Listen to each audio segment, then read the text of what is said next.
My daughter, 27, recently got engaged to her fiance, same age. They've been together since they started college and he's genuinely a great guy and we consider each other friends. The wedding is planned for September and since they want to go low budget, I offered to cover it. I meant for it to be no strings attached as long as they agreed to cover it if it went over budget, $10,000. Now, here's the issue at hand.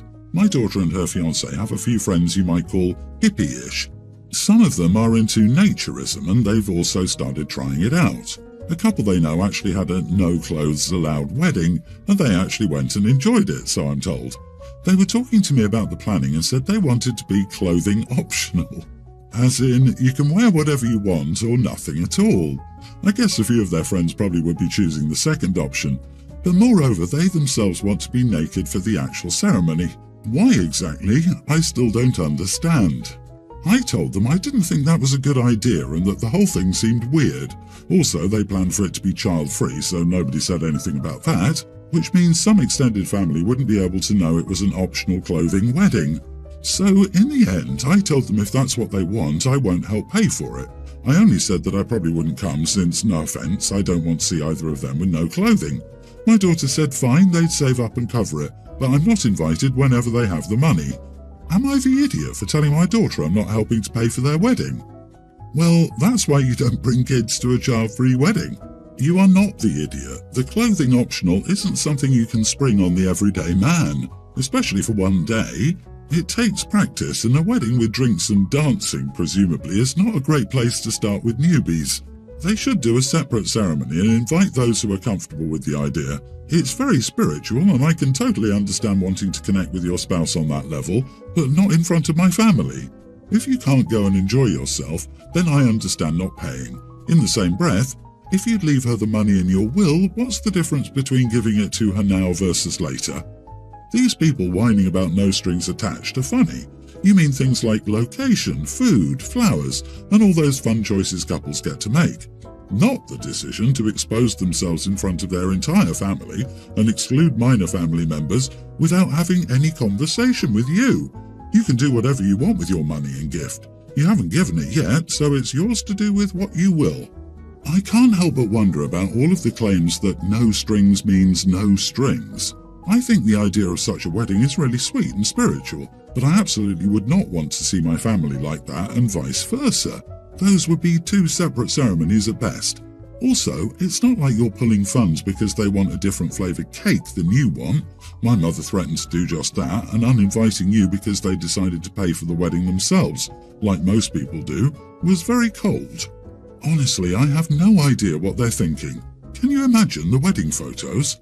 OP, you might need to notify the family if she hasn't told anybody about the clothing optional thing. LOL, this is so hilarious. I, 26 male, was dating Lisa, 25 female, for around 3 years. I thought we were happy, but it turns out I was happy while she kept secrets. Before me, Lisa was in a relationship with Mary, 41 female, but it ended. I was told that it just didn't work out, so I didn't ask any more questions because, quite frankly, that wasn't my business, and I figured she knew her identity. So let's get into it, I guess. I live in a house a few blocks away from the college where Lisa is receiving her graduate degree. And with the way our relationship was going, I asked her to move in a little over a year ago. Lisa was put on academic probation due to grades, which caught me off guard, to be honest. I asked what was going on and if I could help. That would begin our downward spiral. After a few days, Lisa came to me and told me that she couldn't fight it anymore and she needed to tell me that she was gay and she no longer felt that she had romantic interests in men.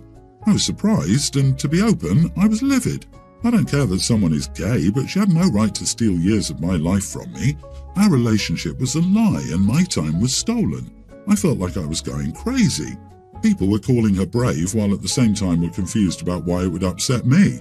Finally, I gave Lisa an eviction notice, legally, and it went from bad to worse. Lisa doesn't drive and doesn't work. She came from New York City, said she had no reason to drive and didn't want the expense. She didn't work because of school and free housing provided through me. She contacted her college's resource centre to figure out housing, but they couldn't help and pointed her towards shelters and a local church. She can move back home, but she would have to drop out till the fall semester. And with her being on probation, that would slow her graduation down by 18 months and add a ton of debt. That's if the classes she needed were even offered when she re-enrolled, making going home a waste of her graduate time. I view this as her problem. I'm still bitter about my time being wasted, but a little more has come out. Lisa and Mary split up due to physical issues, and Lisa will likely move back in with Mary. Lisa called me last week and pleaded to let her stay for 3 months, but I dismissed her. Most of my friends want to stay out of it, but some say I'm doing something wrong. The one friend on my side has asked them why they don't take her in, and they get uneasy and say why it's different. Am I the idiot for evicting Lisa? Not the idiot. At 25, she's enough of an adult to go out, get a job and find a place. It's time to put her big girl pants on and start caring for herself. She likely knew she wasn't into you for a while, but instead of taking action to find a job in her own place, she deferred doing anything of the sort and tried to ride it out on your dime. That's the real issue. Exactly. You've been providing free room and board to someone based on a relationship. She no longer wants that relationship, but is upset that you no longer want to take care of her. Can't see the logic of anyone who feels it's your duty to house and feed her. I can't see how anybody would be on her side. I agree she wasted your time and emotions. Oh, I assure you there are people on her side. She is brave and confused, and the world is expected to bow to that. The OP probably seems a bit heartless because it's being framed as he is forcing her out of school, rather than he enabled her to go to school all the prior years. If she was perplexed about her identity, I empathise, but to expect someone you just dumped to take care of you for multiple months is beyond entitled. I have a feeling if she was financially independent, she would have come out sooner. She's not an idiot for being gay, but she is one for expecting you to keep supporting her. She doesn't work and she's barely passing school. You did not cause her problems. I'm so sorry you're going through this. Everyone expecting you to be supportive of her through this wouldn't be singing the same song if she left you for a man. Lucas, 27 male, and I, 27 male, have been best friends since elementary school. It's no joke to say that we're closer than brothers. I know everything about him and the same goes for him. We're part of a friend group that has known each other for years and years. Lucas has a wife, May, 28, who is fine, but she's very serious and can be a bit overbearingly clingy and boring. She doesn't fit in with our friend group. It just devolves into awkward silence and her trying to monopolize Lucas all the time and be prying. Even Lucas gets tired of her. Plus, she texts him literally all the time and he usually has to mute notifications from her. We've been planning a group trip to hit up Southeast Asia for a while now, and we finally got to go. We were worried that May would want to come along, so we clarified that it was just the friend group. We also had a policy where we would try to be as low contact as possible. May agreed not to text or call Lucas at all during our trip, and Lucas and I even switched phones so he wouldn't pick up, which May knew about. The trip was a blast at first, but Lucas started getting weird. He kept asking me if May had contacted him yet, and to my surprise she hadn't at all. He didn't believe me and snatched it from my hand to check. A couple of nights he even rummaged through my backpack to check his phone. I shut it down. He got more cranky every day because he realised that May was capable of not spamming him with messages all the time and just now finally did it. When our trip was over, our flight arrived early, but May picked us up from the airport when she said she would arrive instead of coming earlier. Lucas asked her if she missed him, and May said, "Of course I did." Apparently all she did was read books and lounge around the house. Lucas was understandably annoyed and she realised and asked him what was wrong, so I thought I would say something and make my buddy feel better. I said that Lucas had an awesome time. He was just annoyed to be back home in a boring town. I added that we didn't realise that she could stop herself from texting so much and that we would have gone on the trip sooner if we'd known, which was a joke. May said she was happy Lucas had fun and was sorry for texting so much before. I thought it was over and settled, but Lucas cussed me out later and called me an idiot, but she didn't seem hurt. She even laughed. Am I the idiot? You are the idiot and you've read this all wrong. Lucas was cranky because he liked her texts. He likes the idea of May thinking about him non-stop when they're not together. He likes feeling loved and needed. His first question upon return was to check if she missed him. You're projecting your dislike of May onto Lucas and being rude to both of them. Way too many words to say that OP is in love with his best friend. Pure jealousy. OP, you're clearly very jealous. However, this manipulation backfired for you, didn't it? She didn't ask to go on the trip you were determined to exclude her from. She didn't text, and guess what? He missed her. The joke's on you and you are the joke and the idiot. Time to grow up.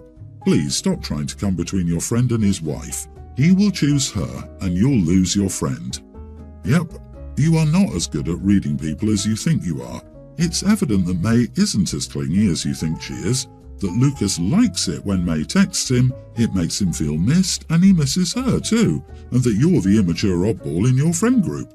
I'm sure right now they're all saying you are the idiot.